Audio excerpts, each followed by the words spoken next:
আমি কেমন উগ্র জীবনযাপন করছি এটা কি আপনারা জানেন না? আমার চলাফেরা, আমার পোশাক আশাক, আমি কিভাবে চলাফেরা করি এটা তো সবাই জানে। উনি বলতেছে আমি নাকি নাটক করছি। আপনারা কি আমাকে কোনো নাটক সিনেমাতে পাইছেন? আমি কালকে থেকে ভাইয়া অনেক কান্নাকাটি করছি। আমার দুঃখটা হচ্ছে নিজের সবকিছু ঢাকার জন্য আমাকে অবশ্য বলছে যে আমি তোকে ডিভোর্স দেওয়ার পরে তুই দেখ যে তোর কি অবস্থা করে মানুষজন, এই কথাটাও সে বলছে। কিন্তু এর মানে তো এই নয় যে মিথ্যা উল্টা পাল্টা কথা বলে তো লাভ নেই কোনো। আর সব থেকে বড় কথা ভাই, আমি আপনাকে আরেকটা কথা বলি। আমি লাস্ট আমার লাইভ শো করছি আর টিভির। এখন বিষয়টা হচ্ছে আমি লাস্ট শো যে আর টিভির করছি, আপনি জিনিসটা দেখেন, আমি একজন শিল্পী। আমাকে যখন একটা চ্যানেল থেকে ফোন করা হয়, বলা হয় যে আপা আপনার একটা লাইভ শো করে দেন, আমার গুরুজির সাথে আমি লাইভ প্রোগ্রাম করছি রাত 2টা পর্যন্ত। এখন বিষয়টা হচ্ছে দেখেন, টেলিভিশনে যে লাইভ গুলো হয় এটা তো রাত্রেবেলাই প্রোগ্রাম হয়, তাই না? তো বিষয়টা হচ্ছে তার মানে যে এই যে এত এন্টারটেনমেন্ট বাংলাদেশে, খবর বলেন, প্রোগ্রাম বলেন, সব তো রাতের প্রোগ্রাম হয়। তার মানে যে আমি এই যে আমার ফ্যামিলি সহ আমার আব্বু, আমার মামা, আমার গুরুজি সবাই ছিলেন আমার সাথে, আমার মিউজিশিয়ান ছিলেন, প্রজাপনের লিজা ছিলেন, সবাই ছিলেন। তো এই যে আমি প্রোগ্রাম করছি রাতের বেলাতে, এই প্রোগ্রাম করার মানে যদি নোংরামি করা হয়, তাহলে সে যদি আমাকে এইগুলা কথা দেয় তাহলে আমার কিছু বলার নাই। কারণ আমি যখন প্রজাপন হয়েছি তখনও কিন্তু এনটিভিতে আমি একের পর এক রাউন্ড পাড়ি দিচ্ছি এবং প্রোগ্রাম করে কিন্তু আমি এই জায়গায় আনি। এই মানুষটার জন্যই কিন্তু আমি এতদিন কোনো টোগ্রাম করিনি। তো টাকার পেছনে ছুটলে তাহলে আমি টোগ্রাম বাদ দিয়ে তার সংসার কেন করলাম? আমার এইরকম একটা ক্রেজনেস, একটা অবস্থা, আমার একটা মানে আমি একটা এইরকম মানে ক্লোজ আপ হলাম আমার অবস্থানে থাকার পরে সব বাদ দিয়ে তাহলে সংসার কেন আঁকড়ে ধরলাম বলেন তো? উনি যে এইসব কথা পত্রিকাতে স্টেটমেন্ট দেন, তো দেওয়ার আগে তো তার ভাবা উচিত।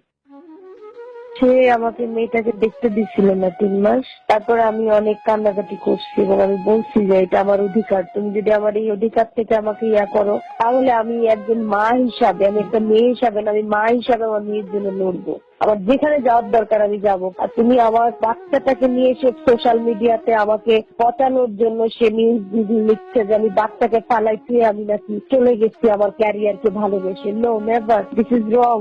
সে আমার বাচ্চাটাকে আমাকে দেয়নি, বাচ্চাটাকে সে রেখে দিছে তার কাছে, জোর করে রেখে দিছে। আমার ছোট্ট একটা বাচ্চা, সে তো মা ছাড়া থাকতে পারে না। তারপরে সে লাস্ট পর্যায়ে আমার ফ্যামিলি সহ সবাই ছিল, তখন সে বলছে যে ঠিক আছে সপ্তাহের মধ্যে 2 জনের কাছে মানে 3 দিন করে এভাবে বাচ্চাটা থাকবে আর কি, উভয় পক্ষের কাছেই থাকবে বাচ্চাটা। উনিও সমাজে চলবে, আমিও সমাজে থাকবো, কিন্তু প্রত্যেকটা মানুষের একটা পার্সোনাল লাইফ আছে, একটা অবস্থান আছে। এই ধরনের কথা বলা উচিত না। তাহলে আমি যদি টাকার কথাই বলি, তাহলে তো ওর কাছে অনেক টাকা, তাহলে আমি তারপরে ওকে ছেড়ে কেন আসলাম? কি এমন অত্যাচারটা আমার সাথে করছে যেটার কারণে আমি বাধ্য হয়েছি সংসারটা ছাড়তে?